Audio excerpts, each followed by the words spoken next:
दादा, मौन शांति, यानी जब तक बम ना फटे तब तक सब शांत। और वैसे भी बंगाल में चुनाव का मतलब हार जीत नहीं, ये साबित करना है कि। नमस्कार व्यूअर्स, मैं आनंद कृष्णा एक नए विषय पर फिर एक अच्छा सा हास्य व्यंग लेकर के आया हूं।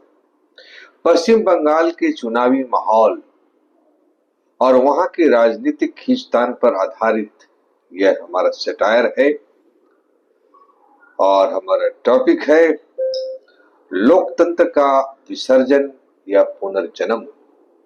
लोकतंत्र का विसर्जन या पुनर्जन्म। आज बंगाल में चुनाव हुआ और किस तरह का दृश्य वहां पर हुआ, उसी पर यह आधारित है। चलिए, आपसे रिक्वेस्ट है कि अगर आप मेरे चैनल पर नए हैं तो सब्सक्राइब कीजिए, लाइक कीजिए, शेयर कीजिए और बेल आइकन को जरूर दबाइए ताकि नए वीडियो का नोटिफिकेशन मिलते रहे। तो चलिए, और बहुत सारे यूट्यूबर्स जैसे भी हैं उनसे कुछ अलग करने का मैं कोशिश कर रहा हूं। तो लोकतंत्र का विसर्जन या पुनर्जन्म। सभी ने देखा है कि आज चुनाव के दिन बंगाल में बहुत ही शांति थी।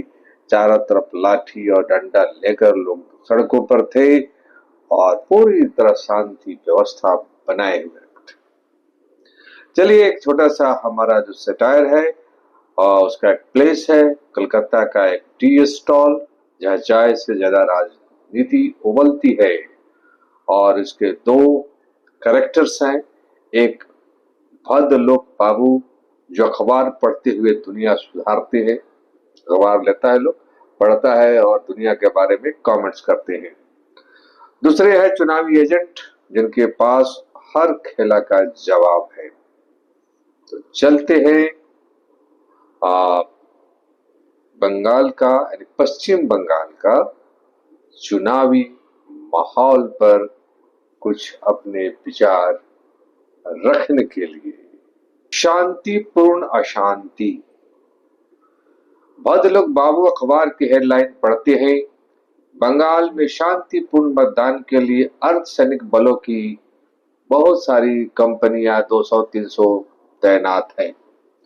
भद्रलोक बाबू देख रहे हो मोशाय, सुरक्षा इतनी है कि अगर मैं गली में छींक भी दूं तो 2-4 जवान आकर मेरा हेल्थ सर्टिफिकेट चेक कर लेंगे।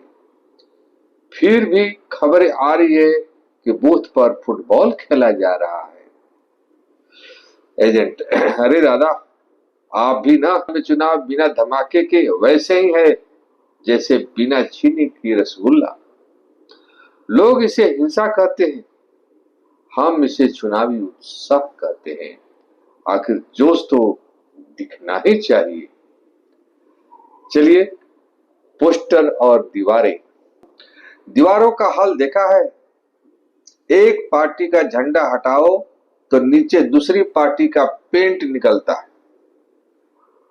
उसे खुरचो तो तीसरी का इनकलाब झलकता है। बेचारा मकान मालिक समझ नहीं पा रहा कि घर उसका है या चुनाव आयोग का। एजेंट, दीवारें तो बस टिलर है दादा, असली पेंट तो नेताओं की जुबान पर है।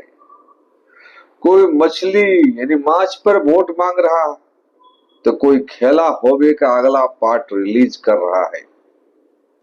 यह मुद्दा विकास नहीं है, यह है कि किसने किसको ज्यादा जोर से डराया।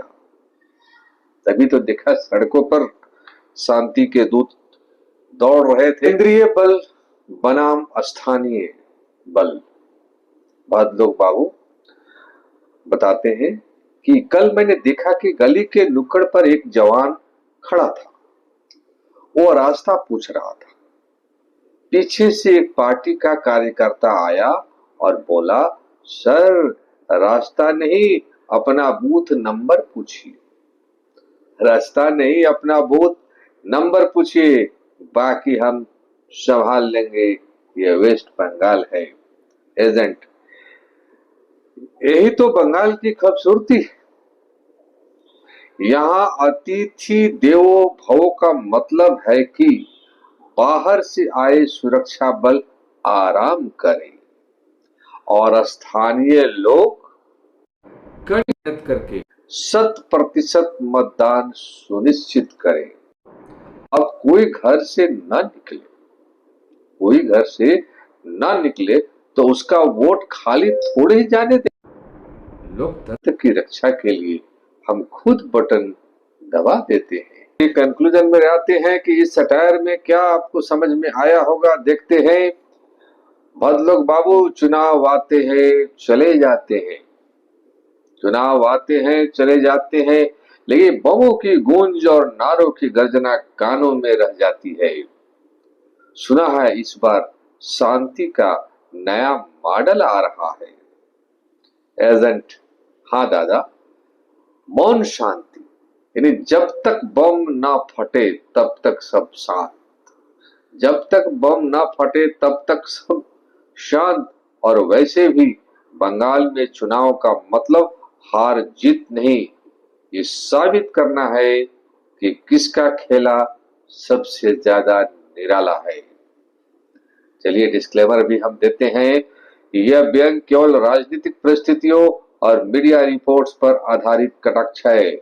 इसका उद्देश्य किसी व्यक्ति, पार्टी या विचारधारा को ठेस पहुंचाना नहीं, बल्कि चुनावी विसंगतियों को हास्य के आईने में दिखाना है। तो चलिए, आप लोगों ने मेरे इस वीडियो को देखा, आई होप आपको अच्छा लगा होगा। आई रिक्वेस्ट यू, किसी तरह से पूरा वीडियो देखते रहिए और लाइक, शेयर एंड सब्सक्राइब करते रहिए।